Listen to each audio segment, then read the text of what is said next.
terbit di langit yang mendung kelabu. Walau terselubung awan gelap di hati, cahaya kasih tetap bersinar. Cinta tak hanya kata manis, cinta hidup dalam nurani. Meski berbeda pandangan manusia, kita tetap setia menjaga rasa. Ku inginkan engkau percaya, walau banyak yang mencela, namun indahnya cinta kita, kita yang rasa. Suatu hari nanti semua akan terbukti, langkah terbuka lebar kita arungi mimpi. Di sana terlihat bahagia bersama, debu jadi intan, kasih jadi mulia. Bukan janji kosong ku persembahkan, tapi keyakinan yang nyata. Walau cinta lautan membara, kan ku redam dengan jiwa.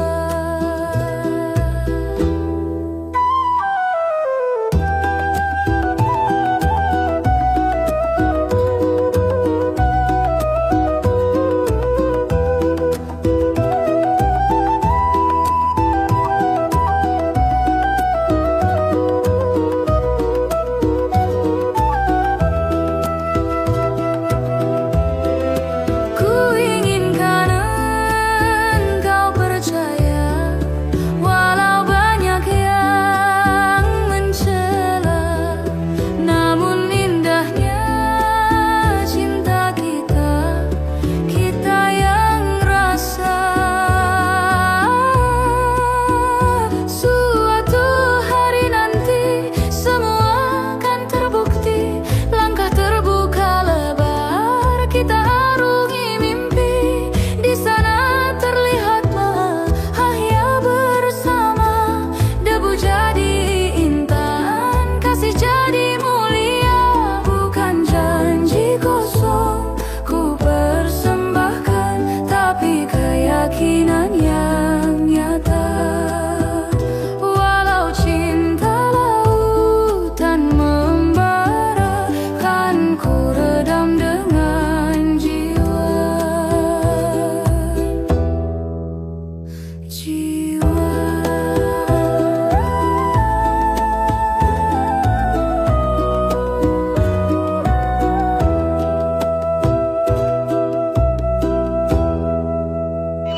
Tiba-tiba Jogja. Beda kereta. Tiba-tiba Jogja. Beda Tiba-tiba kereta. Jogja.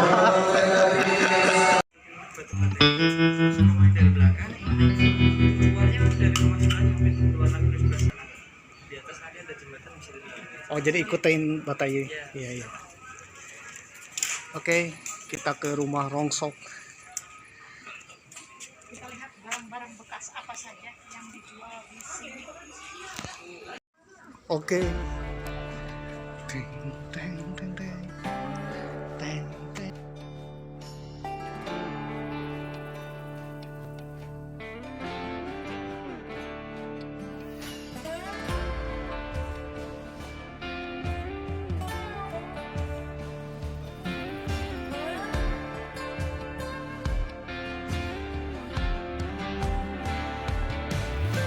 Long Stadium.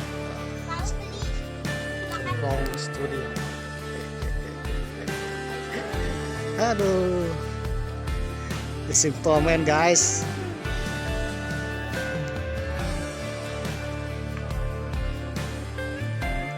Wah, ini drum rongsok nih. Wah, ini bekas perang. Di botol birnya. Ini milik film apa ya? Cintaku Padamu, bagaikan bunga plastik tak pernah layu. Iya, tuh bunga plastik kan diformalin ya. Boxing mat Ria Arts Stup Store ya, bukan stup. Bang botol plastik. Well. Hah? Beranda? Oke.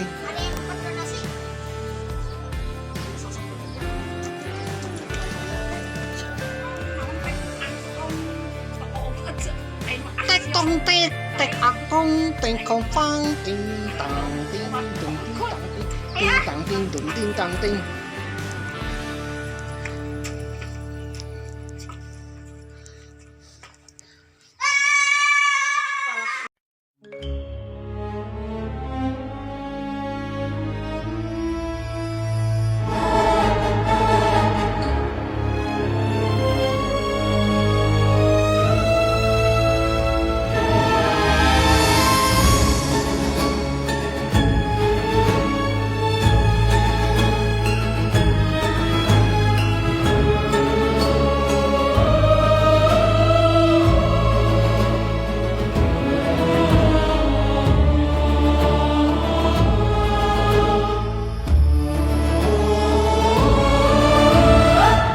Kaca benggala, cermin ambisi nafsu keduniawian.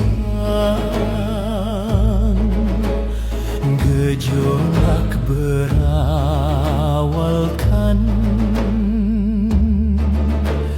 penderitaan.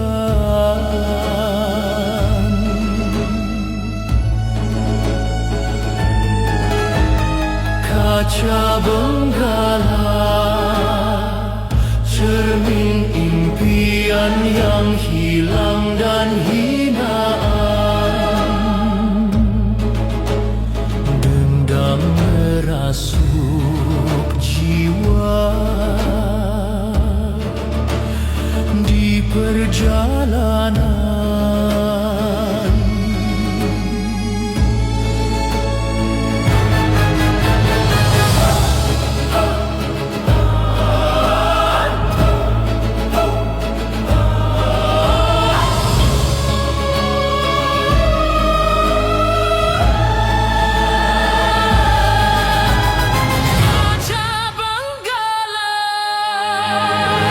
Cermin ambisi alam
Bismillahirrahmanirrahim. Assalamualaikum warahmatullahi wabarakatuh. Om Swastiastu, Nama Budaya, Salam Kebajikan. Om Santi Santi Om, Sampurasun, Sugeng Rau, Ken Kabari, Pak kabar dulur-dulur baraya, warga negara Indonesia.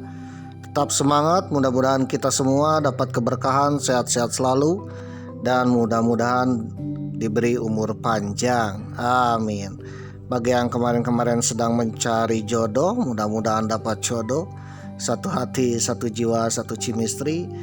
Dan mudah-mudahan saja jodoh kita ternyata seorang CEO. Waduh. Atau juragan MBG pemirsa. Waduh ya, siapa tahu mertua kita adalah juragan sawit. Ya mudah-mudahan saja apapun jodoh kita minumannya adalah teh botol sosro. Bagi saudara yang sulit mendapatkan jodoh, jalan-jalanlah ke Studio Alam Gamplong di daerah istimewa Yogyakarta.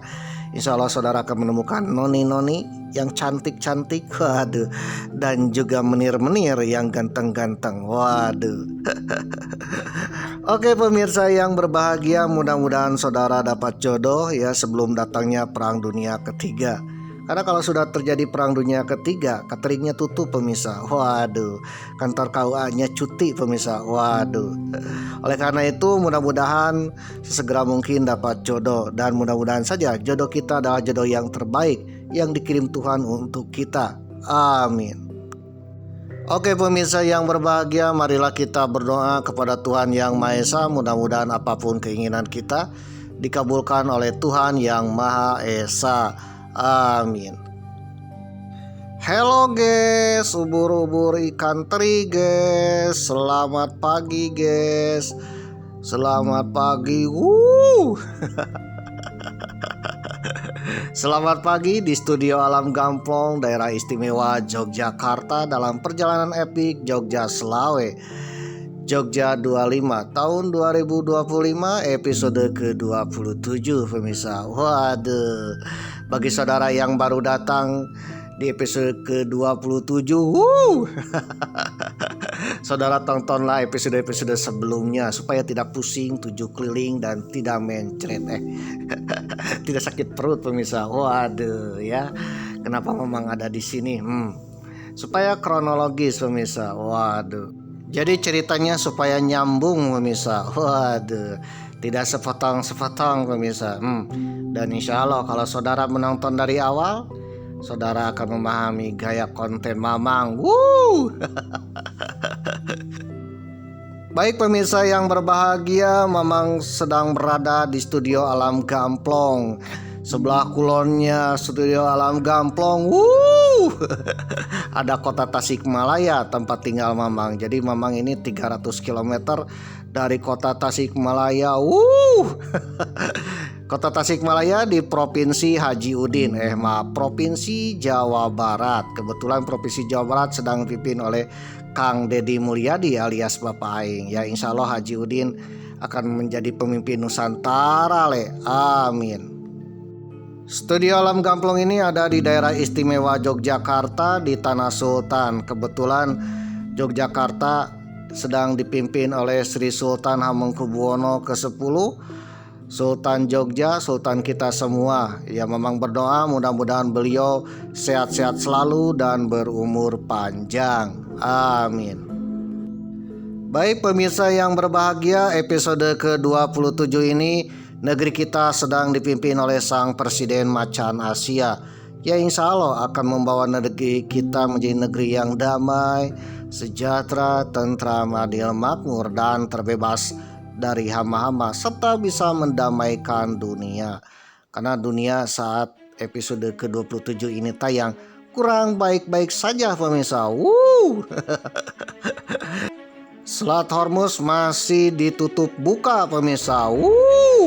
Paman Gober masih pusing 7 keliling pemirsa. Apalagi setan Yahu, waduh ya, kembang kempis pemirsa.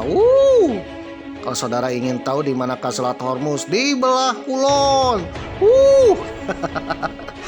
Ya, dunia kurang baik-baik saja, merepet-merepet ke perang dunia ketiga pemirsa. Waduh, Selat Hormuz masih terjepit pemirsa. Waduh, terjepit miripit. Waduh, terjepitnya kurang enak pemirsa.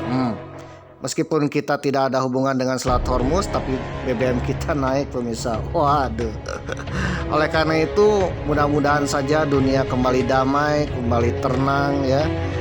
Selat Hormuz kembali dibuka ya, supaya dunia lancar, tentram, adil, dan mudah-mudahan saja ini adalah pertanda bahwa bangsa Palestina akan segera merdeka pemirsa, terbebas dari hama-hama Israel. Waduh.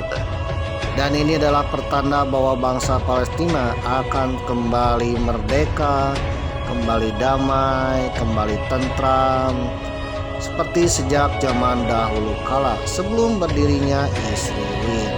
Memang sebagai bangsa Indonesia berdoa kepada Tuhan Yang Maha Esa, mudah-mudahan bangsa Palestina kembali merdeka. Free Palestine, merdeka Palestina, amin. Israel bubar. Woo!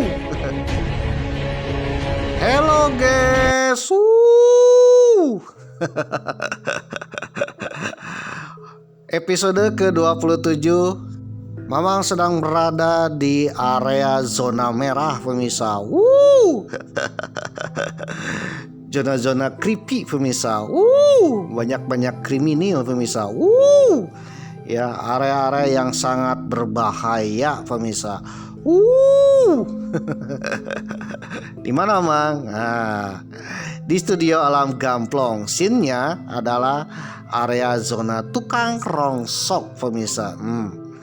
Jadi zona favorit filmnya adalah tukang rongsok. Di mana zona ini adalah zona kriminal pemirsa ya, banyak rongsokan dan barbek barang-barang bekas pemirsa. Waduh, bekas pakai. Jadul-jadul yang sudah menjadi rongsokan pemirsa. Ada trim rongsok, perbotolan, ada juga under the rongsok ya, kendaraan rongsok, waduh, mantan rongsok dan semuanya pada rongsok pemirsa, tidak ada yang original di sini.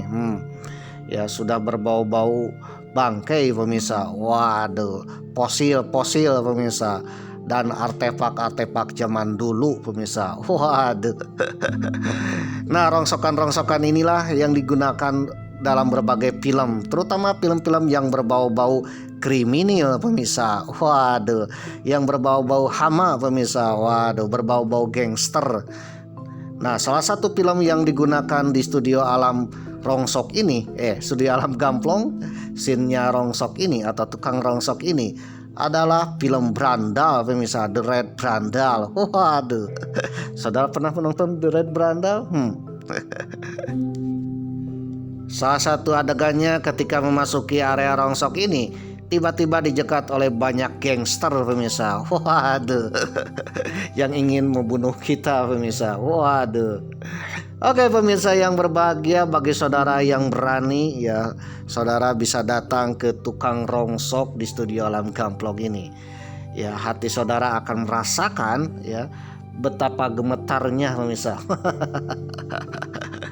Karena ketika melewati area-area ini ya, yang paling ditakuti bukan hantu pemirsa, tetapi orang-orang kriminal ya, scammer, pemalak, waduh, ya narkoboy pemirsa, ya mafia, kartel, apalagi ya, tiba-tiba ada gangster di depan bawa-bawa celurit pemirsa. Waduh. Atau seperti film John Wick pemirsa, yaitu seorang pembunuh bayaran. Waduh. Jadi ketika kita masuk ke sini, tiba-tiba ada orang yang ingin membunuh kita.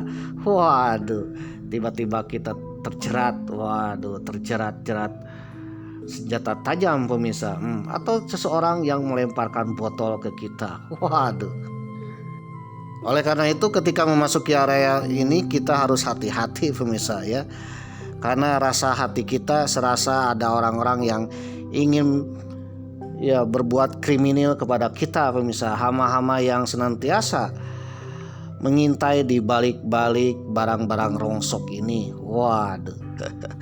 Oke pemirsa yang berbahagia, tenang saja, ini adalah properti film ya. sebuah area di mana khususon film kriminal pemirsa. Saudara suka dengan film-film kriminal, film-film gangster, film-film perkumuhan yang banyak tawurannya? Waduh, inilah studio Alam Gamplong pemirsa. Oke pemirsa yang berbahagia, ketika melewati area-area berbau kriminal ini ya, memang teringat dengan film John Wick pemirsa, salah satu film tentang pembunuh bayaran. Waduh, ternyata di dunia ini ada tukang profesi pembunuh bayaran. Salah satu dunia kriminal ya, dunia hitam tentang pembunuh bayaran. Nah, film John Wick ini ternyata diangkat dari kisah nyata. Waduh, salah satu kisah nyata tentang pembunuh bayaran di dunia. Ternyata dunia kriminal itu luas pemirsa. Banyak profesi-profesinya pemirsa. Waduh, salah satunya adalah pembunuh bayaran. Oke pemirsa yang berbahagia, memang akan sedikit cerita tentang salah satu dunia kriminal yang terjadi di dunia ini, yaitu pembunuh bayaran. Bagi saudara yang tertarik dengan pembunuh bayaran, ya siapa tahu bisa mengontrak. Saudara tonton sampai tamat, siapa tahu bermanfaat dan mudah-mudahan saja berkah untuk kita semua ya. Bagi saudara yang tak suka dengan channel Mamang, ya skip aja lah ya. Karena kuota internet saudara tak tercover dana antara, tak tercover dana hibah ya. Apalagi minta ke Mamang aja kan belum jadi presiden ya. Mamang aja masih mencari wifi gratis untuk mengupload episode ke-27 ini. Namun bagi saudara yang menonton sampai tamat, Mamang akan berdoa kepada Tuhan Yang Maha Esa. Mudah-mudahan saudara dilancarkan rezeki dan mudah-mudahan saja salah satu keturunan saudara ada yang menjadi miliarder atau menjadi pemimpin di Nusantara ini. Dan Mamang pun berdoa mudah-mudahan saudara terhindar dari pembunuh bayaran. Amin. Namun bagi saudara yang tertarik tentang pembunuh bayaran, saudara bisa nonton sampai tamat. Siapa tahu ya tertarik. Maaf. Mamang pun berbicara sesuai dengan informasi yang Mamang dapatkan. Apabila saudara punya pendapat sendiri, kita sharing-sharing di kolom komentar. Siapa tahu komentar saudara bermanfaat untuk kita semua. Mohon maaf aja apabila komentar saudara yang berbau-bau kriminal, berbau-bau berandal, adu domba atau bikin keonaran di channel Mamang. Apalagi berbau-bau Mossad, berbau-bau Davide et Impera, berbau-bau seperti gonggongan Abu Randa. Waduh, Mamang sebagai admin otoriter akan skip. Karena channel Mamang ini channel yang penuh perdamaian, bukan bikin keonaran. Para pemirsa, dilansir dari Wikipedia, John Wick adalah salah satu film Amerika Serikat, film Hollywood pemirsa. Waduh, John Wick adalah judul film Amerika Serikat produksi tahun 2014, bergenre thriller aksi yang disutradarai oleh Chad Stahelski dan juga David Leitch. Beberapa bintang yang bermain dalam film ini antara lain Keanu Reeves. Waduh, Keanu Reeves ini memainkan juga film The Matrix pemirsa. Waduh. Dan juga yang lain-lain pemirsa. Nah, film ini menceritakan tentang seorang mantan pembunuh bayaran legendaris yang kembali dari pensiunnya setelah anjingnya dibunuh dan mobilnya dicuri oleh anak dari seorang bos mafia. Siapa sangka film ini meraih sukses box office yang sangat mengejutkan dengan pendapatan global sebesar 86 juta US dollar. Waduh. Film ini menerima ulasan positif secara umum karena adegan aksinya. Jadi Keanu ini terkenal dengan aksi-aksi seperti The Matrix pemirsa. Waduh, aksi-aksi yang tak terduga. Kritikus memuji John Wick sebagai momen kembalinya Reeves yang mendapatkan peran yang sesuai dengan aktingnya, karena sebelumnya beliau ini adalah pemeran film The Matrix, pemirsa.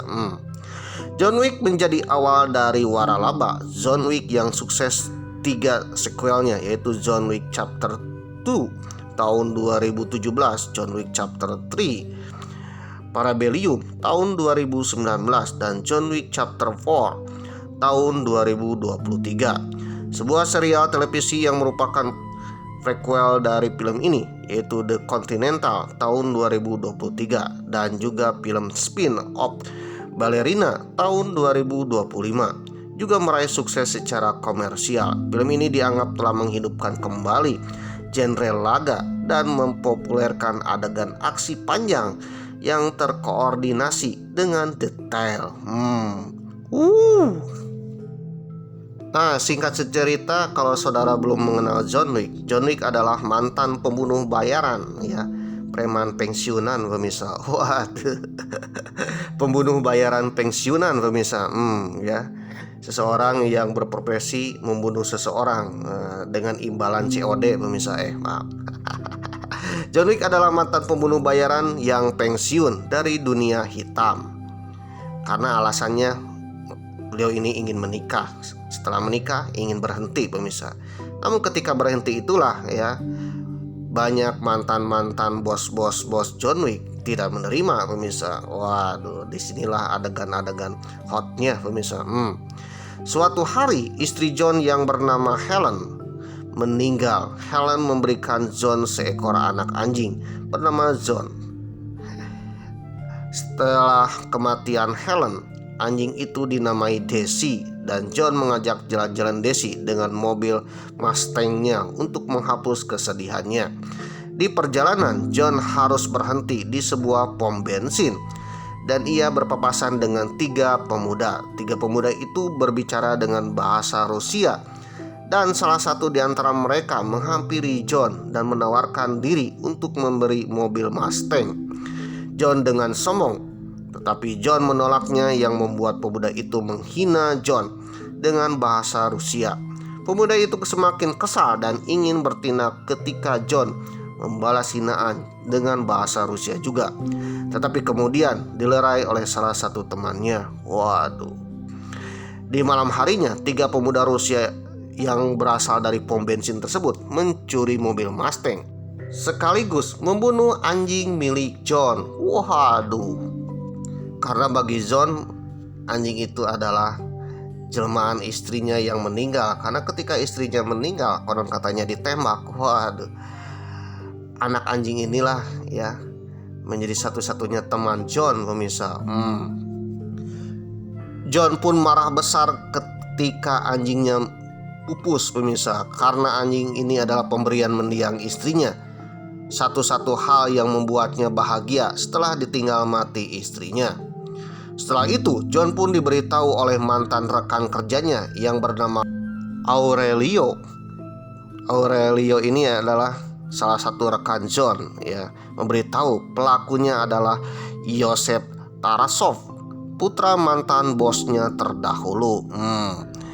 Nah, bosnya itu bernama Vigo Tarasov, bos mafia Rusia terbesar di New York, ya, yang dahulu adalah bosnya John Wick. Waduh, bos pembunuh bayaran. Waduh, CEO pembunuh bayaran, pemirsa. Nah, mengetahui kembalinya John yang menjadi pembunuh karena putranya mencoba bermacam-macam dengan John, ia bagaimanapun juga sadar akan ancaman bahaya. Nah, John yang tidak bisa, akhirnya mau tidak mau terjun lagi ke dunia hitam. Tapi kali ini terjunnya untuk memberantas kejahatan. Jadi pensiunan pembunuh bayaran memburu para bandit-bandit mafia pembunuh bayaran, pemirsa. Waduh. Bagaimana aksi filmnya? Nah, filmnya ini sampai tahun 2026 itu ada 4 chapter, pemirsa, 4 jilid. Waduh. Nah, saudara boleh tonton di Netflix, pemirsa. Dan adegannya wow, pemirsa. Waduh. Nah, John Wick ini sutradaranya adalah Chad Stalinsky, ya. Produsernya adalah Basil Ewing, Nix, David Leitch, Eva Logona, dan Michael Witzerny. Wah, susah banget nih bacanya nih. Ditulis oleh Derek Kostrad dan pemerannya adalah Ken Anu, pemirsa. Lahirnya John Wick dalam dunia perfilman, yaitu rilis tahun 2014, tepatnya 24 Oktober 2014. Dengan chapter pertamanya berdurasi 101 menit. Waduh, anggarannya cuma 20 US dollar, ya, 20 juta US dollar. Dan pendapatan kotornya sampai 78,7 juta US dollar. Ternyata film aksi seperti John Wick ini sangat diminati oleh seluruh penduduk dunia, pemirsa, sebagai media hiburan. Nah, di Indonesia sendiri banyak sekali film-film bergenre seperti John Wick ini. Salah satu yang paling suksesnya adalah film The Raid, pemirsa. Waduh, ya, The Raid Serbuan Maut, dan juga The Raid tentang berandalan, pemirsa. Waduh. Oke, pemirsa yang berbahagia, siapa sangka film aksi laga John Wick ini adalah salah satu film terlaris di muka bumi ini. Waduh. Dan ternyata film ini adalah kisah nyata dari seorang pembunuh bayaran. Apaan tuh pembunuh bayaran? Pembunuh bayaran atau dikenal dengan contract killer, atau dikenal juga dengan assassin. Bukan sebuah profesi legal biasa, ya, melainkan tindakan kriminal berat berupa pembunuhan berencana, di mana seseorang membunuh orang lain demi imbalan finansial atau kompensasi lainnya. Di Indonesia dan di seluruh dunia, aktivitas ini sangatlah ilegal, melanggar hukum, dan pelakunya kalau tertangkap diancam hukuman pidana mati atau penjara seumur hidup.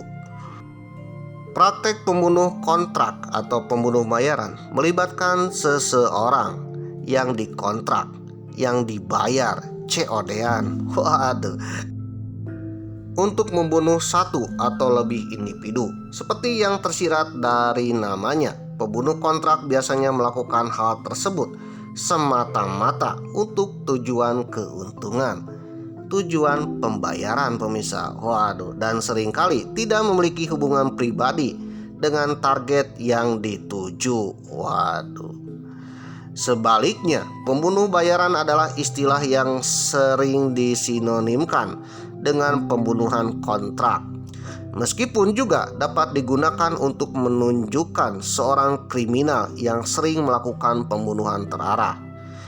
Nah, dalam bahasa prokemnya kriminal bernama hits, pemirsa. Waduh. Nah, biasanya pembunuh bayaran ini berkomplot, pemirsa, punya sindikat, terorganisir, bahkan perusahaan gelap. Ada juga asosiasi berafiliasi, waduh, dengan gangster. Waduh. Bahkan juga ada perusahaan gelap, mirip-mirip perusahaan biasa, tetapi dalamnya ada sebuah jasa untuk membunuh orang lain. Jadi meskipun dianggapnya kriminal dan ilegal, ternyata pembunuh bayaran ini adalah salah satu profesi tergelap, pemirsa. Banyak orang yang mengontrak mereka untuk melakukan hal-hal pembunuhan kepada orang lain yang ditujunya. Nah, mereka ini siap sedia melakukan pembunuhan, pemirsa. Waduh, asalkan ada uangnya, pemirsa.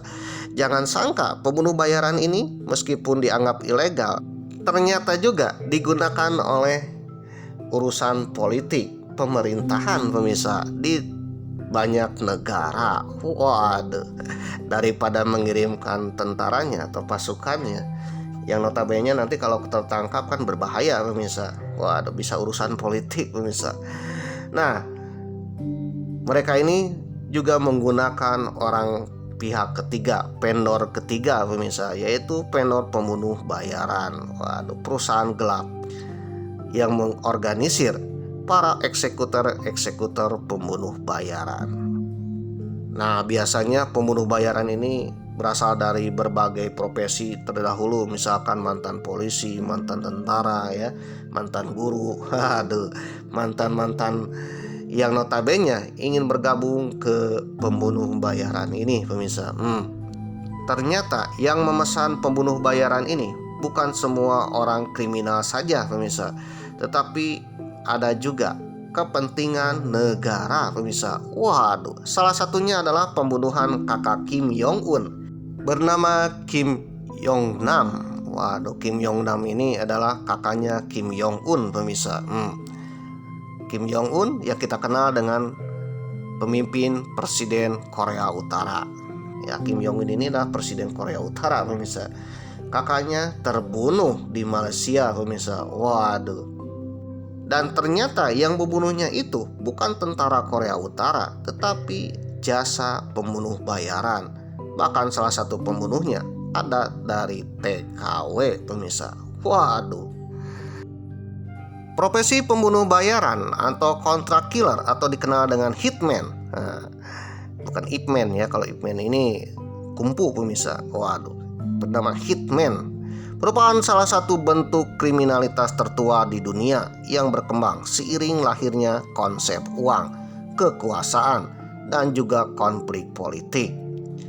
Praktik pembunuh bayaran ya awalnya digunakan oleh kaum politikus pemirsa. Waduh, untuk membunuh kekuasaan, membunuh rivalitasnya. Waduh, cuci tangan pemirsa. Waduh. Karena kalau menggunakan tentara sendiri ya itu takutnya berefek panjang pemirsa. Oleh karena itu banyak sekali politikus ingin menyingkirkan saingannya menggunakan praktek pembunuh bayaran. Praktek ini bertransformasi dari sekadar alat politik kuno menjadi sindikat kejahatan terorganisir yang struktur demi keuntungan finansial murni. Nah, ternyata praktek ini sudah ada sejak zaman dahulu kala. Kita runut ke zaman era Romawi dan Yunani. Pada masa kuno, pada era zaman Romawi Yunani ya, di mana abad-abad sebelum Masehi, kelompok ekstremis Yahudi yang menentang pendudukan Romawi di Yudea, mereka menyembunyikan belati kecil di balik jubah untuk menikam target di tengah kerumunan. Nah, belati itu bernama Sichea. Lalu orang-orang yang menggunakan Sichea untuk membunuh orang lain dikenal dengan Sicario pemirsa. Waduh. Nah, istilah Sicario ini ternyata masih digunakan hingga hari ini untuk menyebut pembunuh bayaran di Amerika Latin. Nah, pada masa kekaisaran Romawi, penguasa atau penentang tahta sering menyewa budak berasal dari gladiator atau orang-orang yang notabene budak-budak belian ya, yang dilatih untuk membunuh orang lain. Nah, dilatih untuk meracik racun, menikam orang dan sebagainya. Di mana majikannya adalah perusahaan pembunuh bayaran. Nah, mereka ini disewa oleh rival politik Kaisar Romawi pemirsa. Waduh. Biasa menteri-menteri Romawi saling menjatuhkan, jenderal-jenderal Romawi juga saling menjatuhkan, bangsawan Romawi saling menjatuhkan. Salah satunya dengan praktek pembunuh bayaran. Pada abad pertengahan, pembunuh bayaran ini disebut dengan assassin. Waduh, mungkin saudara tak asing kalau sering main GTA ya, ada assassin. Waduh. Ternyata assassin adalah profesi pembunuh bayaran pemirsa. Asal-usul kata assassin atau dikenal dengan pembunuh bayaran ternyata berasal dari Persia pemirsa, yang bernama kelompok Hasan Isabah atau dikenal dengan Hasasin. Waduh.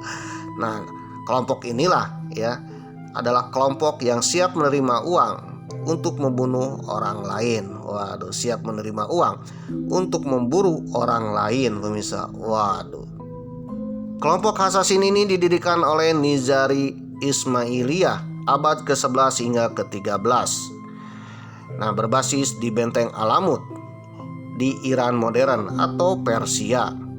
Nah, metode operasinya mereka dilatih secara khusus untuk menyusup, menyamar, dan mengeksekusi tokoh-tokoh penting seperti raja, menteri, atau panglima perang tentara. Nah, saat itu Assassin ini dibentuk pada masa era-era perang salib pemirsa, di mana umat Islam dengan Kristen itu bertempur di Yerusalem pemirsa.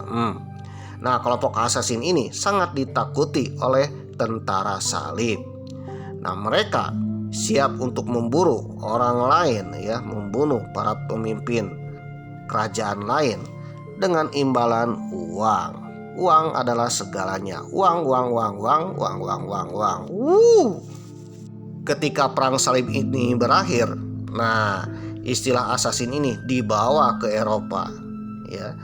Dan ternyata prakteknya juga ya dilakukan di Eropa.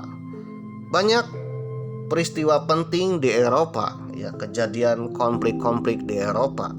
Salah satunya adalah pembunuh rahasia.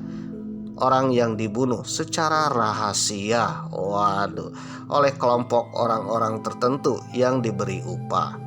Nah, mereka yang melakukan hal itu di Eropa disebut dengan assassin, yang diambil namanya dari kelompok Hasan Isabda dari Iran. Pada abad ke-20 lahirlah kejahatan terorganisir. Abad ke-20 menandai lahirnya pembunuh bayaran sebagai profesi bisnis yang murni bisnis, digerakkan oleh keuntungan finansial, bahkan berbentuk perusahaan gelap pemirsa. Nah, mereka ini dikenal dengan nama hitman. Nah, nama hitman melekat sampai hari ini. Banyak perusahaan-perusahaan hitman atau pembunuh bayaran pada abad ke-20. Di antaranya adalah Modern Incorporation yang dibentuk tahun 1930. Sindikat pembunuh bayaran resmi pertama di Amerika Serikat yang bertindak sebagai sayap penegak hukum bagi sindikat mafia nasional, National Criminal Syndicate.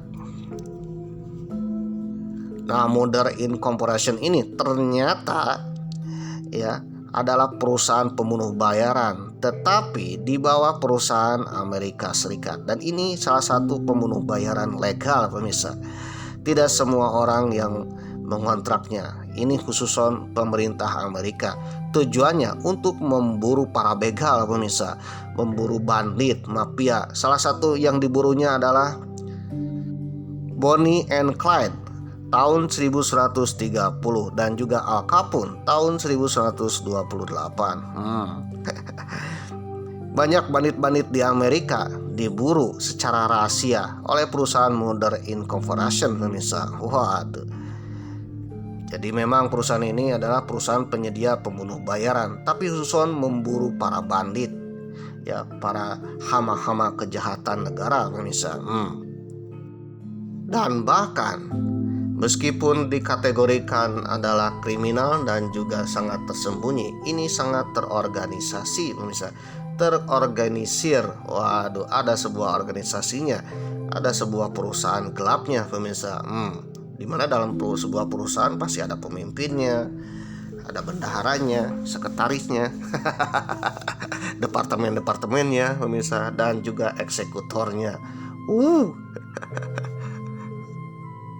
Saudara tertarik untuk memesan pembunuh bayaran, atau mungkin saudara tertarik ingin mengikuti profesi pembunuh bayaran? Mungkin saudara harus mencari di web-web yang sangat gelap pemirsa. Atau iklan-iklan tersembunyi di dunia kriminal. Ya, hanya yang tahu hanya orang-orang tertentu saja pemirsa. Nah, bagi Mamang ya, nggak usahlah jadi pembunuh bayaran pemirsa. Karena yang namanya pembunuh bayaran, dosanya berat pemirsa. Nah, John Wick ini adalah salah satu film yang menggambarkan tentang kisah pembunuh bayaran. Apalagi pembunuh bayaran yang insaf, ingin berhenti dari dunia kriminal. Nah, ketika insaf itulah ya sangat berat pemirsa. Karena yang namanya pembunuh bayaran sekali masuk jadi profesi itu, kalau keluar sulit sekali keluar kecuali mati pemirsa. Dalam adegan film The John Wick Chapter 4 ya, memang pernah nonton itu, dimana John Wick harus berjibaku menghadapi para pembunuh dirinya di mana pembunuh itu berasal dari perusahaan yang dahulu John Wick bekerja. Waduh.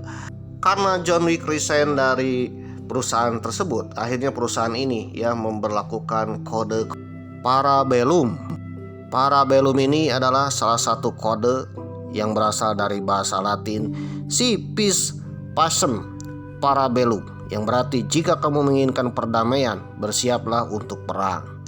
Di mana semua anak buahnya, di mana semua karyawan perusahaan itu harus memburu John Wick ya. John Wick harus mati. Waduh, kalau keluar dari perusahaan itu mati pemirsa.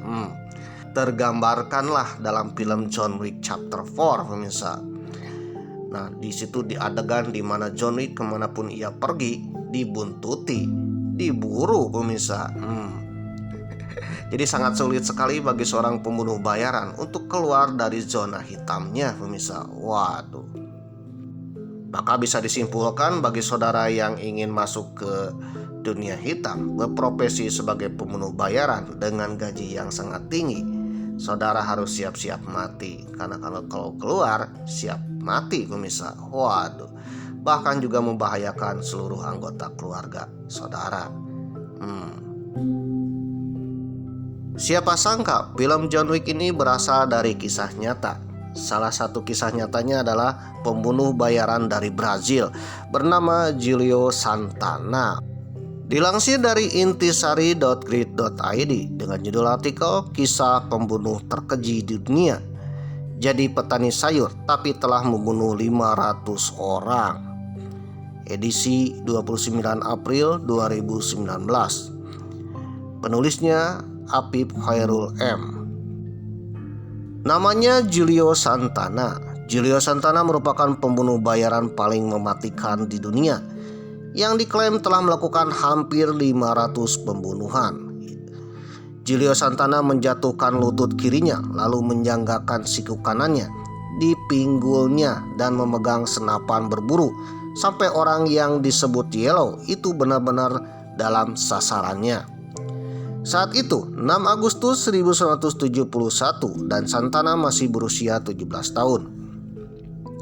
Di desanya yang jauh di tengah hutan hujan Amazon, dia tinggal di sebuah gubuk bersama orang tua dan 2 saudara laki-lakinya.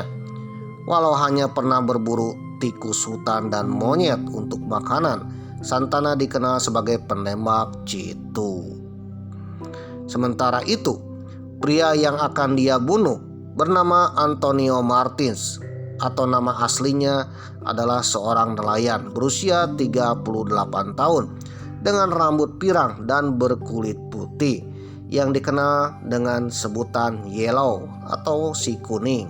Waduh, kenapa si kuning ini diburu oleh Julio Santana nih?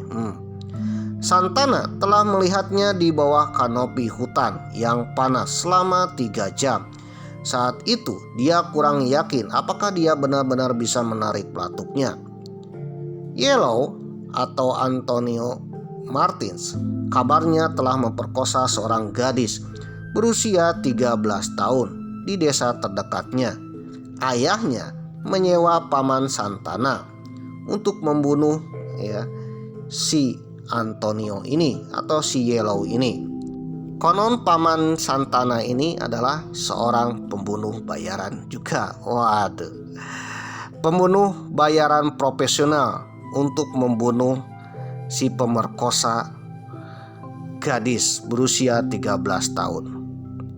Santana tahu bahwa di Amazon yang luas dan tanpa hukum, penduduk setempat kerap menjalankan hukum rimba dengan tangan mereka sendiri selama ratusan tahun. Bahkan kepolisian, aparat keamanan, penegak hukum pun tak tersentuh ke dalam hutan Amazon.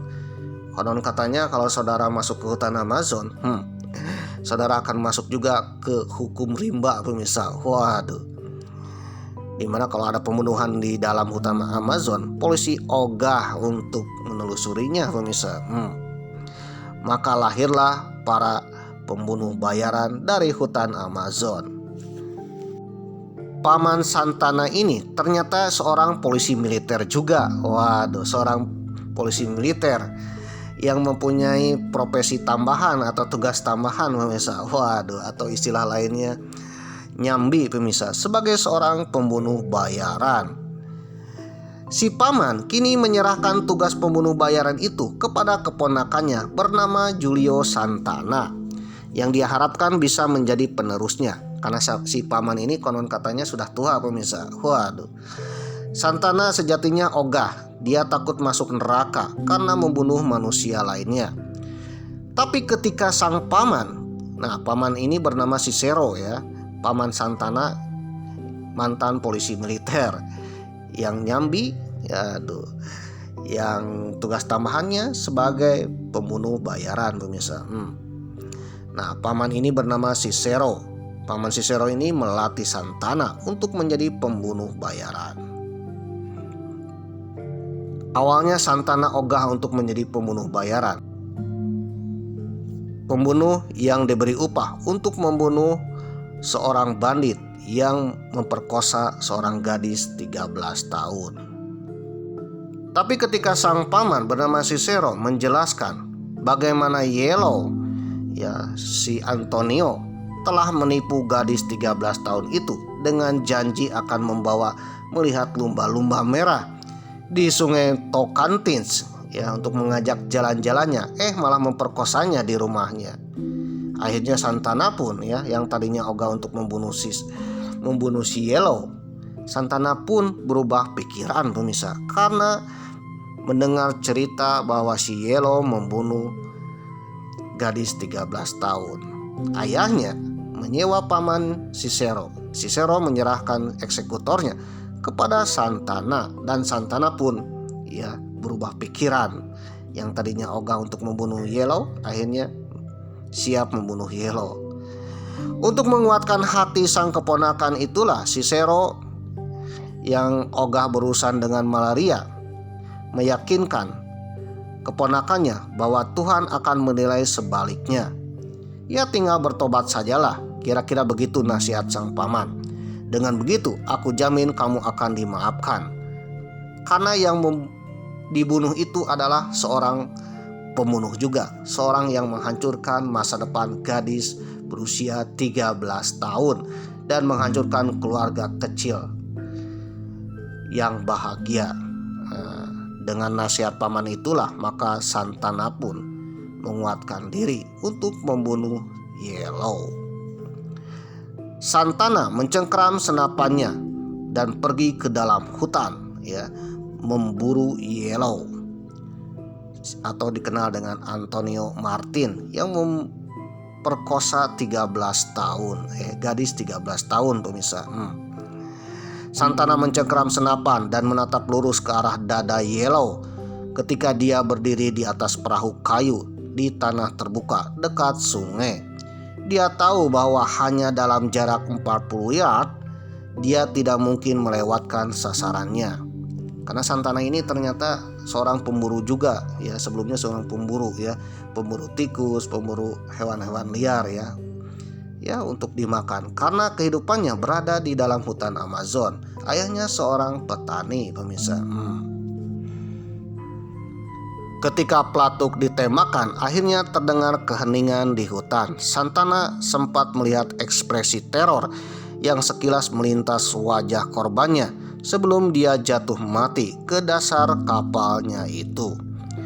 Kemudian Santana menyingkirkan mayat itu dengan cara membakar dan melemparkannya ke sungai, di mana sungai itu terdapat hewan-hewan yang sangat buas, yaitu ikan piranha. Dengan melemparkan mayat si Yellow itu ke dalam sungai, ikan-ikan piranha itu melahap sisa-sisa jenazah Yellow sampai ledis pemirsa. Waduh. Tidak pernah dalam hidupku aku akan membunuh siapapun. Tuhan, katanya, tidak akan lagi. Waduh. Tapi meskipun tidak akan lagi, akhirnya Santana menjadi berprofesi sebagai pembunuh bayaran berikutnya pemirsa. Santana akan mengingat pembunuhan pertama itu sepanjang sisa karirnya yang berlumuran darah. Bahkan setelah dia mengambil nyawa hampir 500 nyawa dan menjadi pembunuh bayaran paling produktif di dunia. Raut wajah Yellow sesaat sebelum dia meninggal akan menghantui mimpinya selama beberapa dekade. Jadi seorang pembunuh bayaran membunuh 500 orang, ya konon katanya 500 orang. Tapi yang diingat sepanjang masa adalah pembunuh pertamanya, cinta pertamanya pemirsa. Waduh, biasa yang pertama itu akan selalu diingat pemirsa. Baik itu cinta pertama, ya, pekerjaan pertama, waduh, rumah tangga pertama, waduh, dan juga pembunuh pertama pemirsa. Jadi Santana ini membunuh banyak orang, tapi yang diingatnya sepanjang masa sampai dia tua, ya, bahkan sampai dia meninggal, yang diingatnya adalah pembunuh pertamanya bernama Antonio Martins atau dikenal dengan Yellow, yang memperkosa 13 tahun. Waduh, ya, memperkosa gadis 13 tahun pemirsa. Seperti kebanyakan pria muda di pedalaman Brazil, dia tampaknya ditakdirkan untuk menjadi nelayan yang damai yang tinggal di kedalaman hutan hujan Amazon. Tulis wartawan Brazil, pemenang penghargaan Cluster Calpacciati, ya, dalam buku barunya The Name of the Dead. Waduh, yang mengisahkan karir Santana. Nah, Santana ini akhirnya terkenal sampai ke mancanegara pemirsa, dan menjadikan salah satu referensi film John Wick pemirsa. Waduh, oleh wartawan Brazil bernama Cluster Calpacciati. Di Brazil, buku ini juga telah diadaptasi ke dalam film layar lebar. Calpacciati, seorang wartawan yang menulis kisah Julio Santana, mengatakan dia menemukan Santana dalam perjalanan pelaporan ke Amazon 10 tahun yang lalu untuk menyelidiki perbudakan modern. Seorang perwira polisi federal mengatakan kepada saya bahwa sangat umum di wilayah itu para peternak mengontrak para pembunuh bayaran untuk membunuh budak buron. Kata Capal Canti, ya, 49 tahun, kepada The Post. Saya mengatakan kepada petugas bahwa saya benar-benar ingin mewawancarai pembunuh bayaran, dan dia memberi saya nomor untuk telepon umum dan mengatakan kepada saya untuk meneleponnya pada tanggal dan waktu tertentu. Ketika Santana menjawab telepon di Porto Franco, kota kecil di pedalaman negara bagian Maranhão, negara Brazil, tempat dia tinggal saat itu, dia enggan berbicara dengan wartawan itu. Saya menghabiskan 7 tahun meyakinkan dia untuk berbicara kepada saya tentang hidupnya, kata Capal Canti dalam koran The Post. Kami berbicara tentang segalanya dan bukan hanya tentang pekerjaannya. Dia berbicara tentang masa kecilnya, hubungannya dengan orang tuanya dan saudara-saudaranya, dan kehidupan yang tenang yang dia jalani di hutan, serta drama internal yang dia hadapi ketika dia mulai bekerja sebagai pembunuh bayaran. Sementara itu, Santana yang kini berusia 64 tahun mengatakan kepada The Post dalam sebuah wawancara melalui email, dia menyukai cara Calpacciati, seorang wartawan Brazil, yang berkisah secara jujur tentangnya. Dan sebaliknya, dia tidak menyukai cara film mengangkat kisahnya tentang menceritakan kisahnya itu. Waduh, kisah nyata dalam hidupku jauh lebih sedih daripada apapun yang bisa kau bayangkan, kata Santana. Setelah pembunuhan pertama itu, paman Santana menawarinya sebagai pembunuh bayaran bagi pemerintah Brazil. Waduh, jadi pembunuh bayaran pemerintah Brazil pemirsa. Dalam pertempuran melawan pemberontakan komunis di lembah Sungai Aragua di Amazon dari tahun 1167 hingga 1174, gerakan Aragua Guerrilla atau dikenal dengan komunis Brazil mencoba membangun basis pedesaan untuk menggulingkan kediktatoran militer Brazil dan merekrut petani dan nelayan untuk tujuan mereka. Nah, pada awal tahun 1970-an, Santana mendapatkan kontrak pertama dari pemerintah Brazil, ya. Tugasnya adalah membunuh petinggi pemberontak komunis Brazil. Waduh. Jadi beliau ini adalah ASN pemirsa. Maaf. P3K yang disuruh untuk membunuh para gerilya pemirsa. Waduh, pembunuhan bayaran pemirsa dari pemerintah Brazil. Jadi Santana ini membunuh sipilnya hanya beberapa orang pemirsa, dan sisanya membunuh musuh-musuh negara pemirsa. Waduh. Dalam satu kasus dia membantu menangkap militan kiri bernama Jose Genoino, seorang mahasiswa hukum dan salah seorang pemimpin gerilyawan. Santana menyaksikan dengan ngeri ketika tentara menghabiskan waktu berhari-hari menaruhnya di lokasi rahasia di hutan hujan. Bertahun-tahun kemudian Genoino menjadi anggota Kongres dan presiden Partai Buruh yang berhaluan kiri. Dalam sebuah wawancara dengan Kalpachanti, dia mengingatkan seorang bocah dalam kelompok yang menangkapnya di Amazon. Santana baru berusia 18 tahun saat itu dan sebagian dihargai atas pekerjaannya dengan sebotol Coca-Cola, minuman favoritnya, dan kemewahan yang tidak pernah mampu dijangkau oleh keluarga miskin Amazon. Tidak lama setelah penangkapan Genoino, Santana menembak dan membunuh seorang militan komunis lainnya. Di antaranya adalah seorang guru sekolah berusia 22 tahun bernama Maria Lucia Petit. Selama hampir 2 dekade, Petit dianggap menghilang begitu saja. Ternyata dibunuh oleh Santana. Kisah lengkap tentang bagaimana dia berakhir di kuburan massal, di kuburan berdebu, tubuhnya terbungkus parasut tua, terungkap setelah keluarganya menekan Komisi Kebenaran Brazil dan meninggali tubuhnya. Setelah pemerintah Brazil beralih ke sipil pada tahun 1985, para korban Santana beralih dari target politik menjadi penambang emas, kucing liar, dan pasangan yang selingkuh. Waduh. Jadi Santana ini awalnya dikontrak politik karena pemerintahannya berganti rezim Santana ini akhirnya menjadi pembunuh bayaran sipil pemirsa. Targetnya adalah para penambang emas di pedalaman Amazon dan juga orang-orang yang berselingkuh.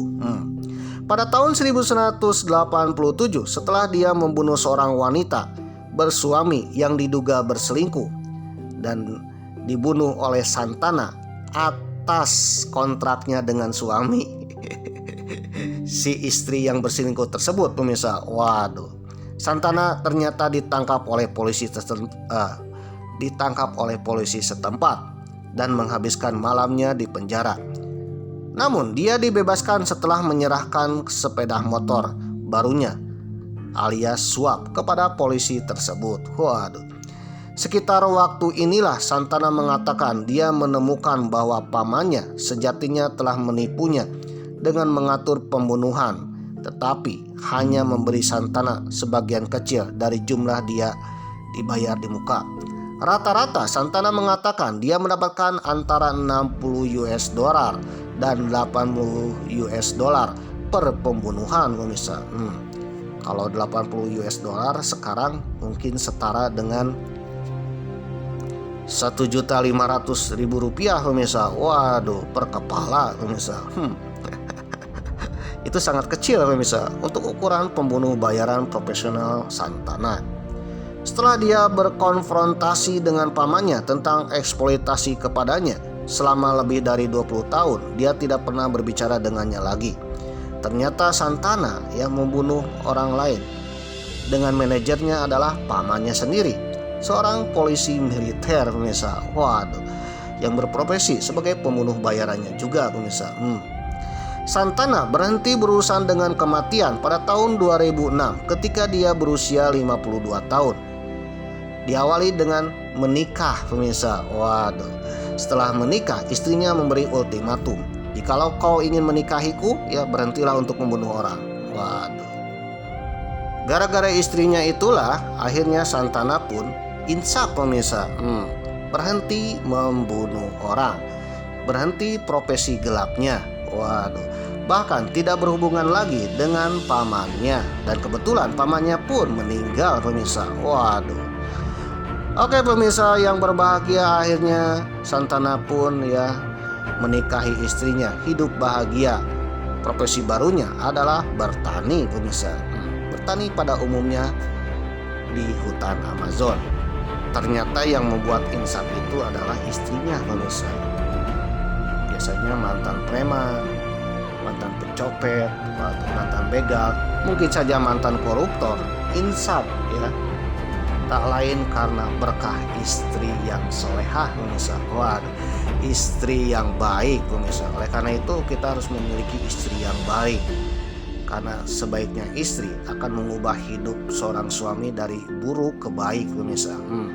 Begitu juga sebaliknya ya, istri yang kurang baik akan mengubah suaminya dari baik ke buruk pemirsa. Waduh, Julio Santana ya, kalau memang dengar Santana ini kayak lagu Santana ya.